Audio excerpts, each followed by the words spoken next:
शेतात काम चालू आहे सध्या आणि एक मला सश्याचं पिल्लू सापडलेलं आहे.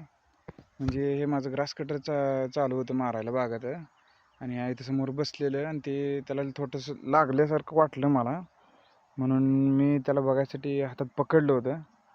पण आता त्याला मी सोडून देणार आहे. म्हणजे असं सश्याचं पिल्लू जर तुम्हाला चुकून सापडलं, मला ते पकडलं त्यासाठी खास त्याला काय की जखम झाली आहे का बघायसाठी, कारण की ग्रास कटर चालू असल्यामुळे ती दोरी जोरात लागते. ते लागलं आहे का बघायसाठी त्याला पकडलं होतं मी. पण असं त्याला स्वतःचं फ्रीडम पाहिजे, म्हणून असं पकडून नाही ठेवू शकत आपण. तर त्याला मी आता सोडतोय. हे बघा, हे बघा असं छोटूस आहे. हे बघा गेलं बघा.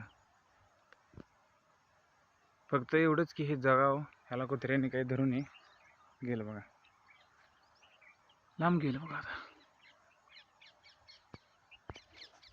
तर असंच प्राण्यांना वाचवत राहा आणि व्हिडिओ आवडल्यास लाईक करा. थँक्यू. अवतार काय शेतकऱ्याचा असं, त्यामुळे आपलं कटरचं काम सुरू करूया. धन्यवाद.